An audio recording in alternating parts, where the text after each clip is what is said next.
Good morning, good evening, and good afternoon, wherever you are in the world. And welcome to the Infinite Way, where spirituality meets humanity. And it gives me great pleasure to introduce to you Ms. Louie Bishhoff. One day, Louie woke up and realized that alcohol was ruling her life, that she was neglecting her kids, and that the after-marriage relationship that she was in was very codependent and unhealthy. Today, Louie is an entrepreneur, a great mother to her young adult sons, and by applying what she created with her copyrighted content in the Sober Relationship Blueprint, which is also trademarked, she has much deeper relationships with the people in her life. Since 2011, when her marriage ended, Louie has actively been learning how to sober date and how to have healthy, mature, sober relationships with all people. Louie, using the Sober Relationship Blueprint, has helped dozens of people build sober dating plans and find success in their romantic relationships. Louie resides in Phoenix, Arizona, and has been sober from alcohol since July 11th, 2012. So I'd like to welcome Louie here to our show. Welcome, Louie. Hi. Oh, great to be here. It's such a wonderful pleasure and opportunity to be able to be here and be a guest. Thank you for that introduction. It's just a pleasure to have the opportunity to communicate with you and to share and to chit chat and share with other people too. Absolutely, absolutely. And Louie, I love what you bring to the table in your work because alcoholism is a real big deal in our world today. And the understanding that you took your most vulnerable part of your life and made it your strength is a huge step forward. Talk to us a little bit about life pre-alcohol or with alcohol and even pre-alcohol, because there are things that lead up to what we do and why we do it. Do you mind talking to us a little bit about that? No, not at all. And along those lines, I've talked about this a lot, and I appreciate the opportunity to share in this area, in this forum.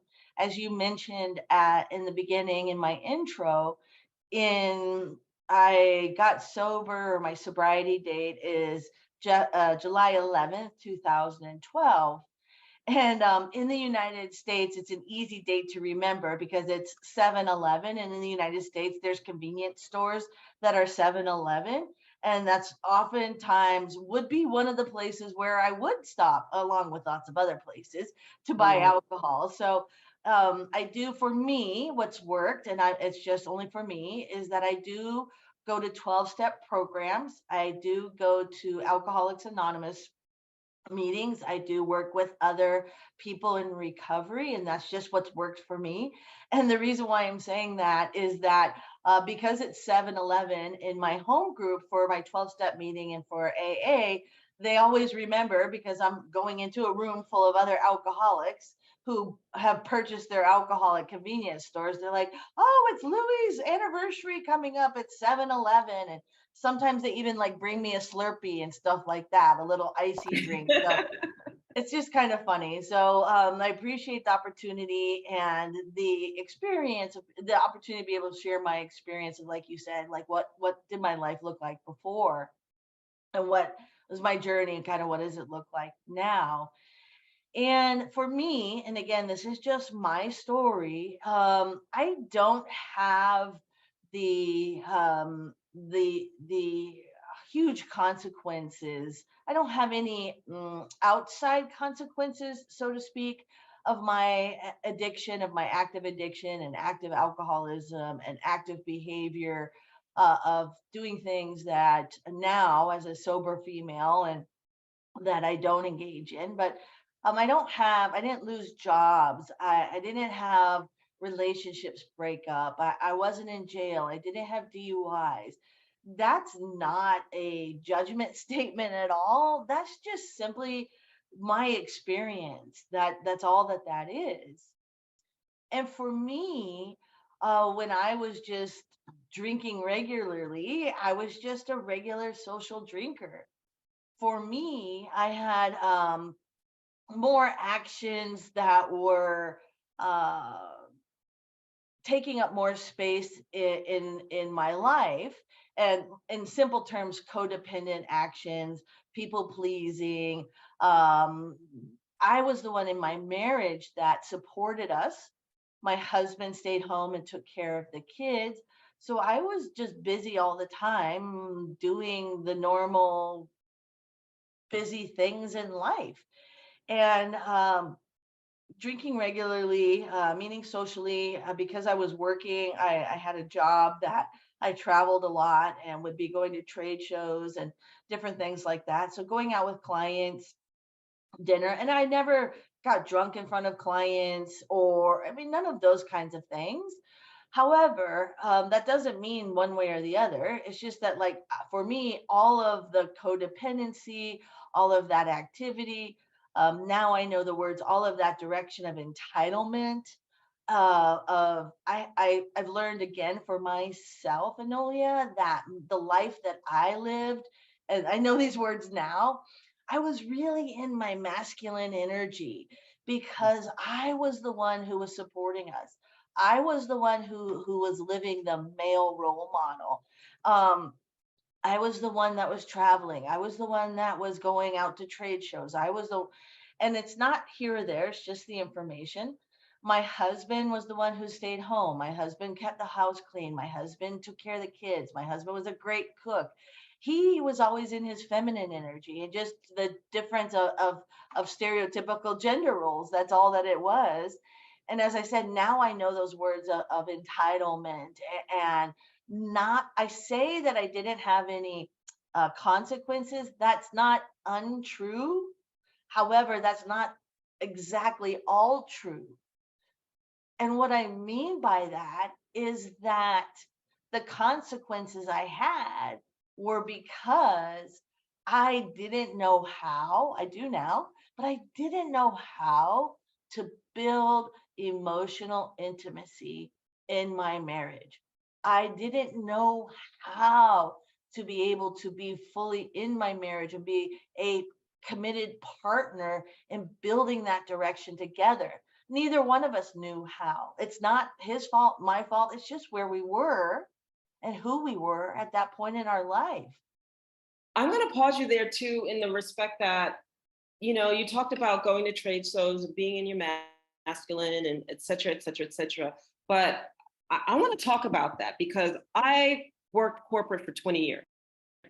Okay. Everything's good. I traveled a lot also. Okay. I did the shows, I'm there with the execs and everything else. The escapism and the bullying of, where's the drink in your hand? How come you don't have a drink in your hand? Oh, come on, get her a drink. She doesn't have one in her hand.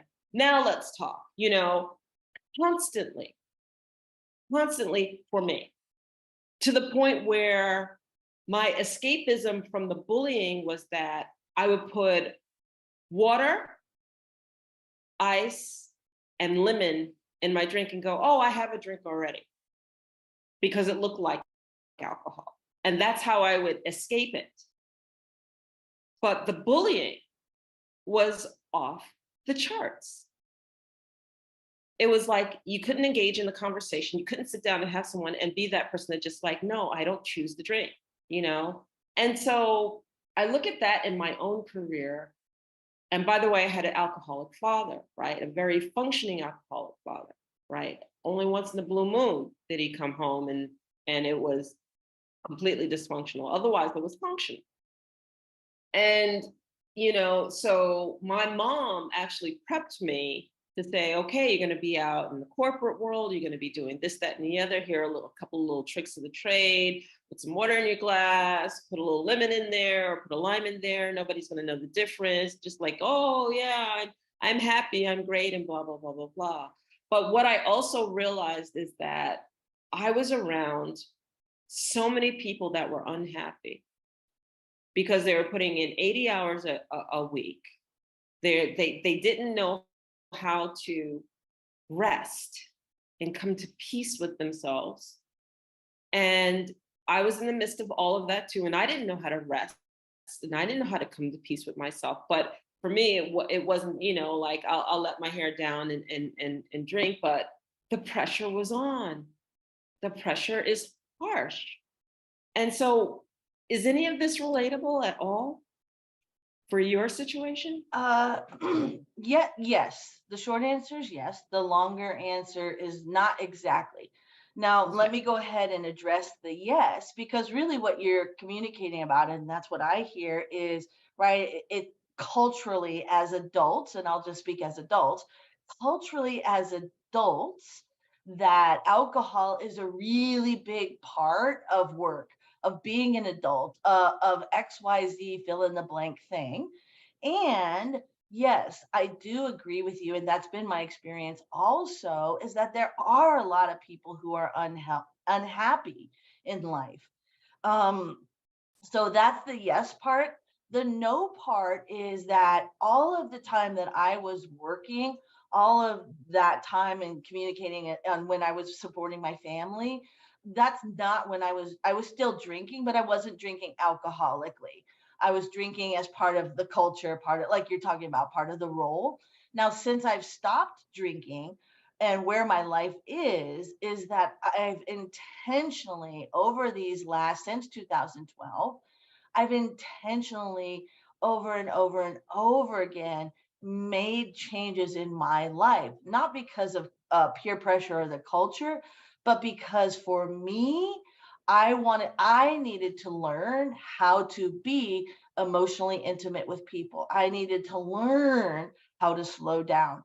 I needed to learn how to be a mother. These are the changes for me that I intentionally took. I was speaking to someone yesterday, and I'll come back to just what you were saying and what you asked earlier.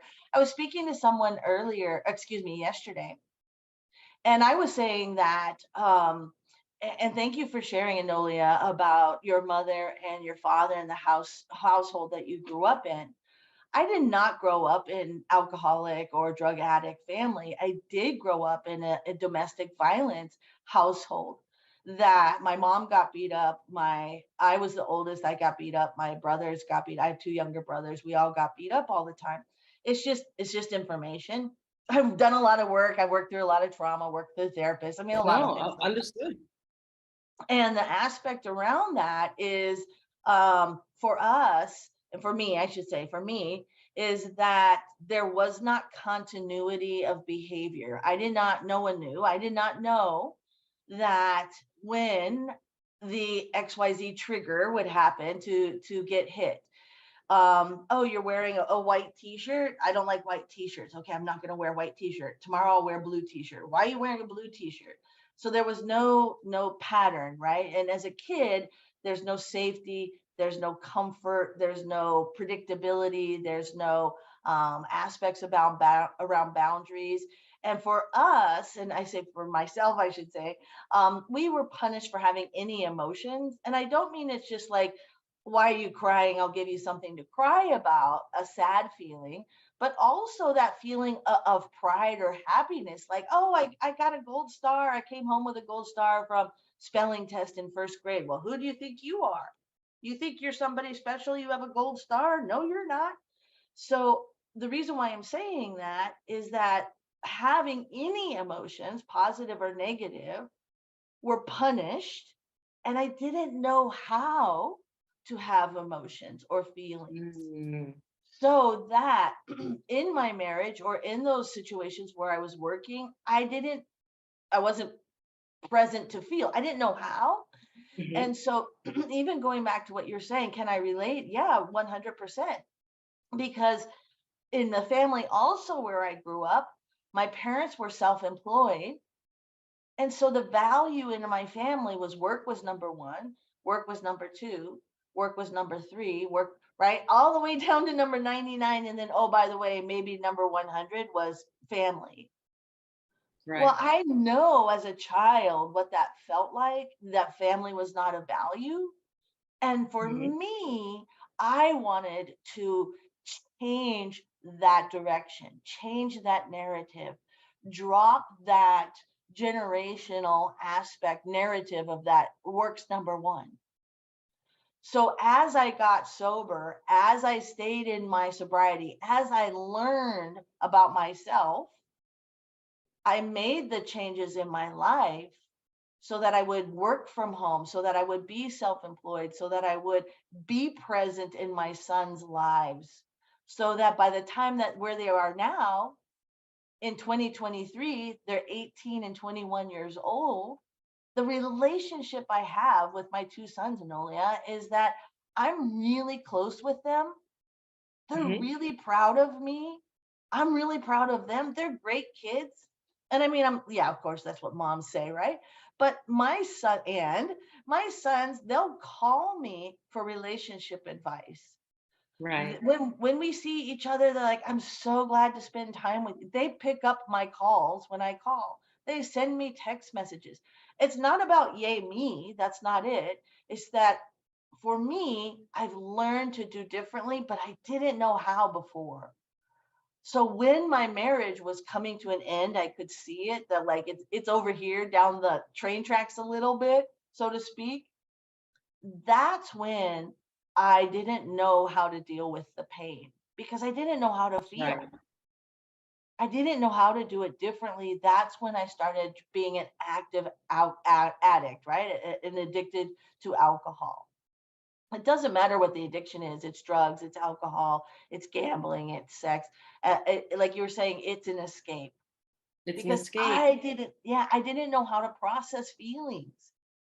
So again, it's not about yay me. It's just like this is my, as you said, like what's your story, Louie? Right? This is my story, and I Mhm. recognize you introduced, or you were talking about your program and the aspect of the spirituality meets humanity. And where I am today, I'm able to say I can comfortably tell you that I know that I'm a spiritual person and that I'm a human person and that for me, being able to show up every day and be of service to other people, whatever that may look like. And for me, my feeling, I call it the golden retriever dog approach to life, is Mhm. if you think about a golden retriever, they go to the dog park and the golden Yeah. retriever, they just run around and like, here's a friend I haven't met. Here's another friend I haven't met. Here's another. So like I have that thought process for my life. Like, look at all these friends I haven't met because I'm Right. interconnected to everyone. And that aspect of like, now I'm not drinking and being single and dating because that's huge part of how do I date? How do I have relationship? How do I engage in a sexual situation without drinking, without being drunk, without being high, without being stoned, without being low? Wait, I have to show up and I've done the work. And I've made all the mistakes. Like I've done the research for you. And being able to come forward and build that into the template for the sober relationship blueprint is where I am. And being able to bring that value and what I've learned and how I've helped other people out into the space to be able to say, as you said, I can do it too. I've gone through it. I'm on the other side. Here's what I did. Maybe it can help you. So that's just kind of Like a little bit of direction and answer to your questions. when I think about how our experiences shape who we are and how we bring forward to be able to be a help to others in telling their story, right? So for me, my whole thing was that I loved corporate, but I was aspiring to people I didn't even like. And I'm like, what the hell am I doing here? Why am I doing this? What purpose is this serving me? You know? And that withdraw back for me came when I visited my first Indigenous grandmother in Northern Canada. And I spent like my vacation time with her 2 weeks. And that 2 weeks changed my life because she showed me another way to live. Mhm. She showed me another way to be. And I share this with you because through that development and everything, and the different parts parts of my life where I reached highs of like aha moments. I get it now. I ended up creating Empower Achieve Succeed, how to how self-mastery and that look internally really works for me. And so I know that I also developed a book called The Seven Principles of Self-Mastery. And on those seven principles were the key learning moments in my life that I learned that changed the course of my life. And that's how I made it relatable and shareable to everybody else. You know, I have my master class, I have coaching certification program, I have my books. So tell me, I'm asking you the inside of the silver blueprint, the precipice in life of what you hit that made you come to that reality of this is what it's got to look like. And then a little bit about what it is. Wow. Thank you for sharing what you did about your own growth and your own aspect, to move into a different identity or perspective that you had for yourself. Your question is a really uh, complex question, kind of like, like, okay, Louie, you can talk about it on the surface, but like, what's underneath? Like, what's That's the exactly. spill the tea, Louie, spill the tea. Dang. Um, so I'm going to answer that in two parts, and maybe two and a half parts. So Okay. what I heard, right, is for your own personal aspect of like, I thought I knew who I was, and until I went to visit my indigenous grandmother. And when I went to visit my indigenous grandmother, I learned that there's a new part of me. And maybe I'm oversimplifying, but that's what I heard. And the first part that I can tell you is that I I grew up in Arizona in the United States, and that's neither here nor there. It's just kind of it's gotten in the news more as I've gotten older or lately, maybe in the last 10 years. But usually in Arizona is kind of like it's not California, it's not really a place that people know. Not a I've lot of lived there. Yeah, I not a lived lot in of diversity. Scottsdale. Yeah. Yeah, not a lot of diversity, not a lot of cosmopolitan aspects. Mhm. I grew up really white. I was able to go to Catholic school for grade school. I went to an all girls Catholic high school for high school. I went to college also in Arizona, did the quote unquote stereotypical upper middle class white female experience. That's, again, this is just my story. It's not judgment one way or the other, it's just information. Mhm. One of my girlfriends from college, she had studied, she was studying at that time. This is in the late 80s. And she was studying Chinese and political science, and this is in the late 1980s. And the reason why I Mhm. say that is that at that time, after we both had graduated, she had said, "I'm going to go back to China and Taiwan. I'm going to spend the summer over there. Do you want to go?" And I was like, "What? Like, look at my life. There's like, no, like, that's weird. That's random. Like, why?" Okay, spoiler alert, I went. So the reason why I'm saying that is for me, and you guys, you can see that I'm just this white female and pretty stereotypical, as I said. And for that particular time, this is in the now it's by that time it was early 1990s. It was an Mhm. aspect of okay, Arizona's boring, it's hot. I'll do that for the summer. So I went to Taiwan, which is Chinese culture, a little Mhm. island off the coast of China. It's in the news these days quite a bit. And the reason why I say that is I thought, this is now 1992, I'm going to go there just for a couple months for something fun to do, something different. Well, that's not what happened. I went there and I stayed for 6 years.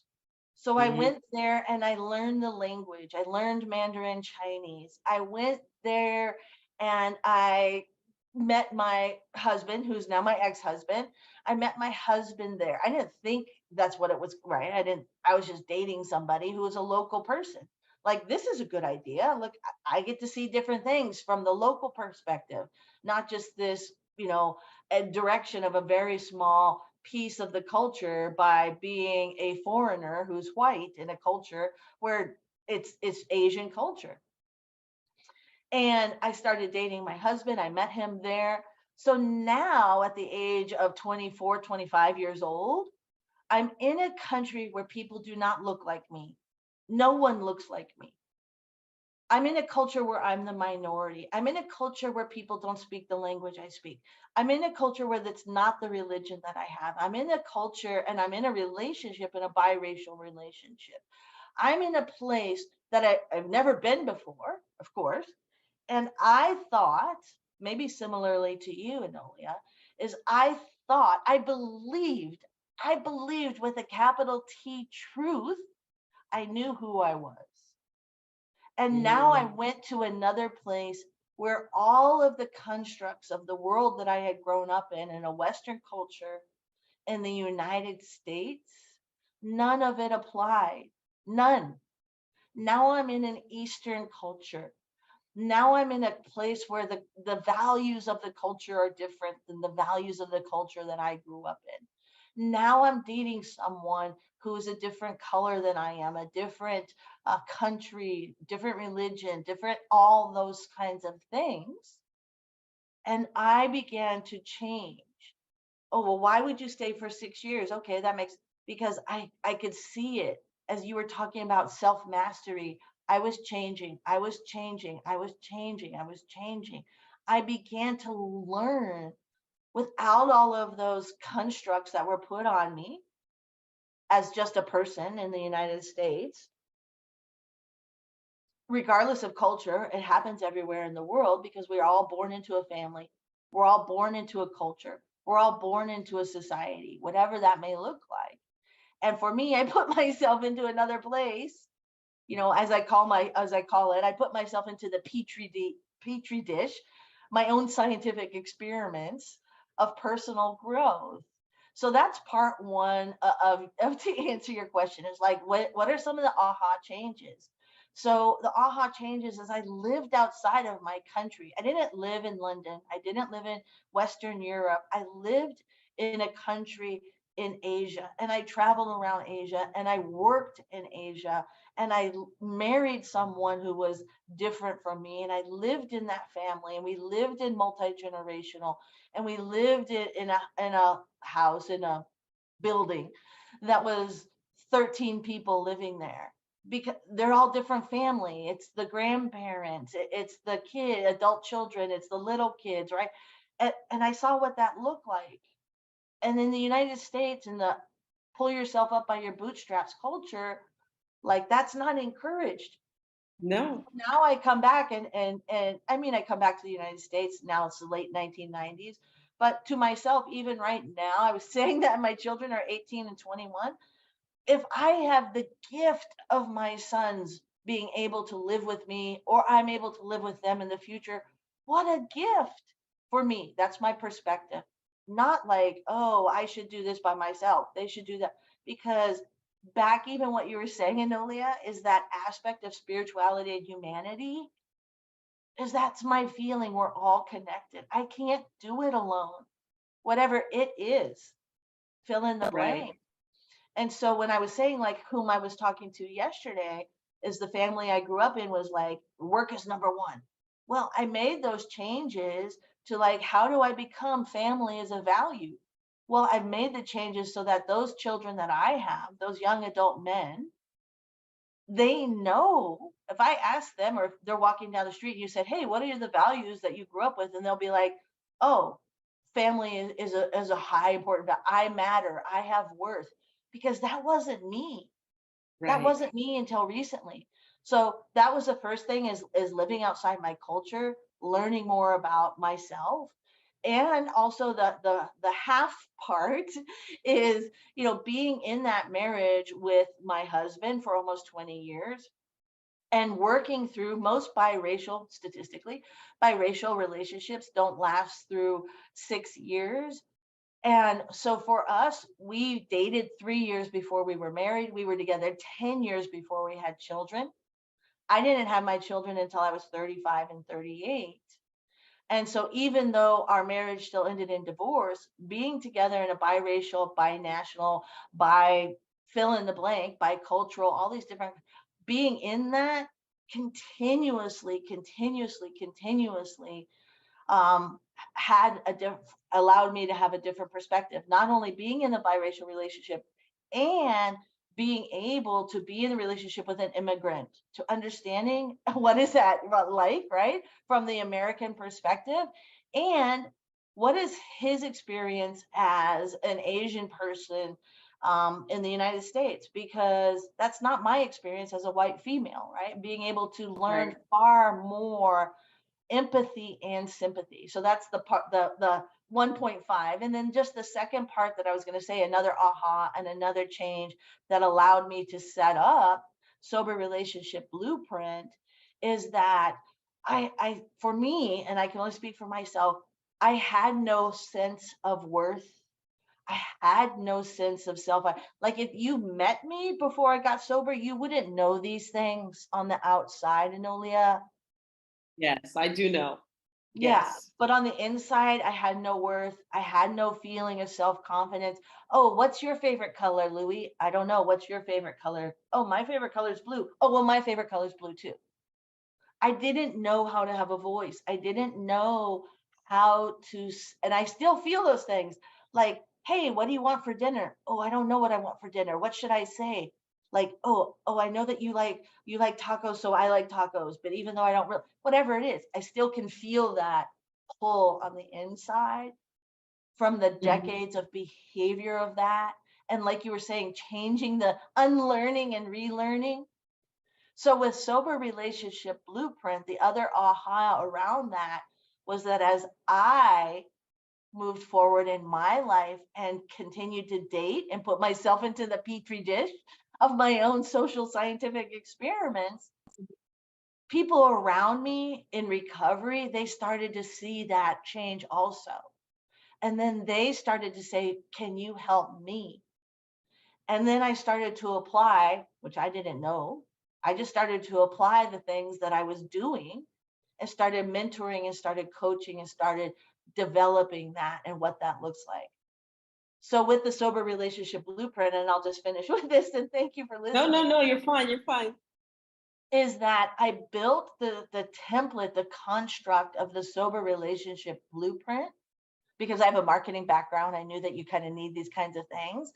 The Uh-huh. sober relationship blueprint is that the word sober, SOBER, each one of those 5 letters is an area for learning.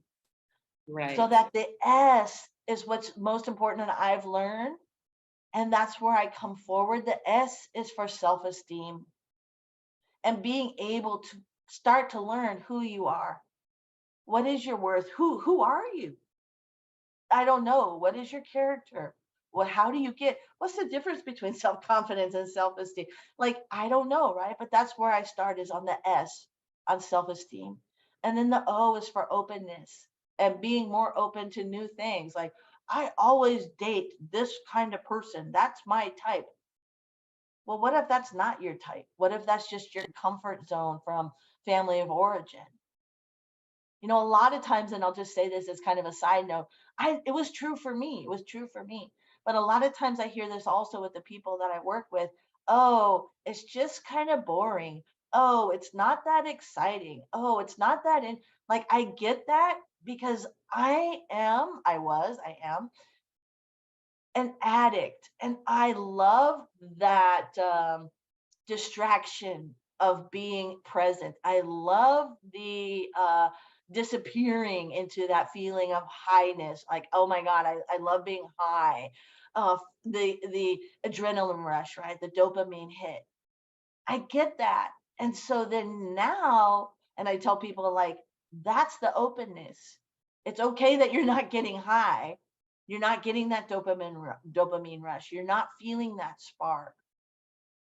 It's okay because that's simply what you're used to. Be open to something different for yourself, for your Right. own self mastery. And then the B is learning boundaries. The boundaries, I didn't have self worth, Anolia. I didn't have a feeling of presence of who I was. I didn't have value for myself.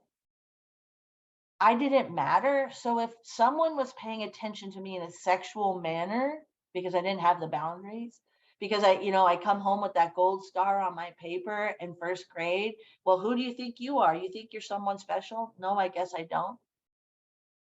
Oh, you're paying attention to me in a sexual manner. I must have some value. Gold Okay. star. Yeah. Yeah, Yeah. Yeah. I must have some worth. That's not who I am. That's not what I want to do. But if you say that I have that worth and value, okay. So now I Yeah. have to learn how to have boundaries. Like, no, I'm not going to sleep with you. No, you can't kiss me. No, you're not my type. No, it's not okay to say those things and behave that way with me. Right. Learning, not learning how to have a voice, but learning a boundary, how to say a boundary, how to keep a boundary, and how to respect a boundary from other people. Respect it, and also standing in that boundary with unwavering. Yeah, Mm, because my yeah. my past is like, oh, you know what? I can't go out tonight because I'm not feeling well. Oh, come on, let's just go out. Okay, I'll go out. Right? Like I want to please you, right? The codependence, the people pleasing. So Yeah. that aspect, and then the E is for evolving into other intimacies, learning about emotional intimacy, intellectual, spiritual intimacy, not having the concept that it's just sexual intimacy and that's the only but I didn't know because I didn't know how. And then the Mhm. R for sober relationship blueprint, which you can find on sober relationship blueprint, all one word.com, is readiness and being ready for whatever that looks like to you. And the Yeah. last sentence that I'll say is that as I've changed, all of my relationships have changed.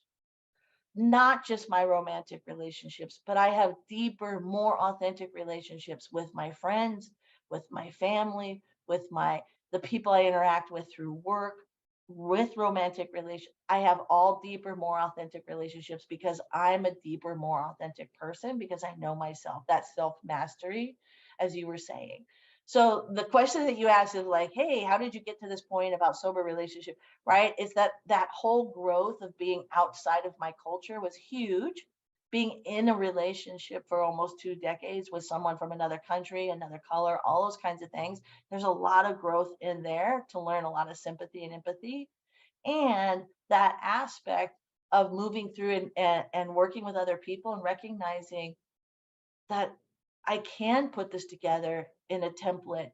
I can put a framework around this and I can help other people because I've done it and I've helped other people already and being able to come forward in the marketplace like that. So I hope that helps. That's phenomenal. Thank you for taking the time to answer that with all of your heart. And I really, truly appreciate it. And why this is important is because we talk about these subjects, and a lot of people talk about them on the surface. And they're not relatable always until you hear the story behind the story, And there's so many things that people are going to like, oh my God, that's me. Oh, that part is me too. And that part is me. And that part is me. And that's when you capture the attention of just like, okay, wow, I get it. Because many of us, including myself, biracial relationship, my ex-husband's Italian, so I understand what you're talking about in terms of another culture, the sense of family, having the family close and very, very close knit because they're immigrants. So those pieces are important. They shape the framework of who you are. They shape the framework of how you relate and learn relationships, Yeah. because in the Western culture we don't respect eldership. We don't we push our kids out as quickly as possible, Okay. And the experience of another culture, here as I sit in Angola and you hear the passersby and they're speaking Portuguese, they're not speaking English. So that submersion that you talked about for me it's just my heart, because here I am still experiencing that, still going through that. And I don't know Portuguese as well as I should. And those are real contributors and factors in shaping our lives, giving us the strength and actually having us see the strength of what it takes to stand up and to be in a different culture and to do these different things. And some of us handle it extremely well and some of us don't, and it's not relatable. So these things are important. And it's also interesting, my sons, I sit there, I have two boys also. See, all these commonalities, right? Two boys. I went to private school. I went to Lutheran school from kindergarten to eighth grade, and my boys are 27 and 29 right now. Okay, so all these relatable things, and understanding that the best thing I could do for them in understanding how the experience of different cultures mattered to me in really shaping my life, and I really loved it. It really, really helped me embrace the differences and the love of differences of people, and differences of culture. And they started traveling at fifth and sixth grade. They traveled with a program called People to People Student Ambassadorship. And they got to go to places like China and Italy and France and Fiji and, New Zealand and Australia. And like my oldest, my youngest is now living in Australia. And that was one of the places that he had visited that he absolutely loved. So when he was younger. So it's funny how all of these factors play a role, but they're real, they're very tangible for us. And people need to understand that change can be embraced, or if change is too much and it's not embraced, it's like, okay, well, you can still be present. It's okay. And that you can embrace it and like it or not like it, but you don't have to escape from it. You just change your situation. Now, you kind of glossed over that Arizona was hot, so I think I'd do this for the summer. Let me tell you something. I lasted in Arizona 2 months, right? 2 months. It was actually 3 months. It was from April until June, when it got so oppressively hot that I was like, I can't do it. And when you're a transplant and you're coming in there later in life and you experience that heat, it was nothing like I had experienced before. So my hat's off to you. It wasn't just hot and I'll do something else. It's hot in Arizona. It is extremely hot. So I can really, really appreciate how just wanting to make a change for that summer is meaningful. But oh my gosh, I'm so excited about how much you shared. I'm so excited about the program and that there are so many people that your program will benefit. So understanding that your program is going to benefit so many people, what did you self-discover in your sober relationship with yourself that you love to do that you never knew before? Oh gosh, Leah, you ask difficult questions. What did I discover in my own sobriety journey, my own sober relationship that I didn't know before?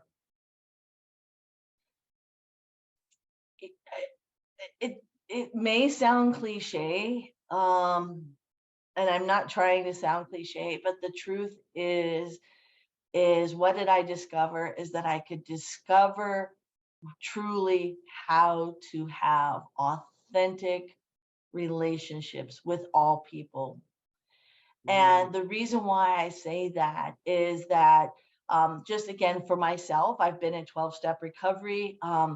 For me, once I became a sponsor, started to mentor other women, Mhm. and started to truly learn that idea of unconditional love, that where I want to be like, oh, F them, I don't want to help them. And my sponsor would say, like, shut up, Louie. It's not about you. Go back and talk to them. It's not about you. Get over yourself. Go back and talk to them. Oh, I don't care. Go back, go back. And Mhm. for them to be like, I don't want to work with Louie. I don't want to change, like you were talking about. I don't want to do those things. Who does she think she is? Blah, blah, blah.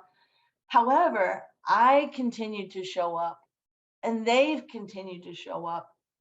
And we've both grown. And when I say both, I mean myself and the other people that I've learned how to have relationships with by being fully present and emotionally present and not hiding and not disappearing and not figuring out like, forget this, this is too hard. That's what I would say is what I've discovered about myself is that connection to all of humanity everywhere in the world, and that's just me, and historically and in the future.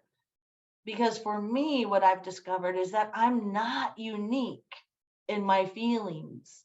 So if I'm not unique in my feelings, if I go to a party and I feel uncomfortable and I feel awkward, must be other people who feel uncomfortable and awkward. Right. So now I identify, right? I identify within, not without. Now I'm a part of something. I'm not apart from. Mhm. And so if I have those feelings, then other women must have had these feelings 100 years ago, 200 years, 500 years ago, 1,000 years ago, because they're just feelings of humanity. I feel inadequate. I don't feel like I belong. I feel scared. I feel happy. I feel elated. So for me, that's what I would say. That's the biggest thing that I've learned is just that interconnection and that aspect of being able to build authentic, genuine connections with people. That's beautiful. And, to be able to look in the mirror and love the totality of self is huge.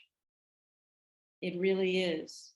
And that's the great parts about ourselves, the parts that we don't like so much, it's really, really huge. And that we can walk away navigating through life whole is the best thing that anyone could ever.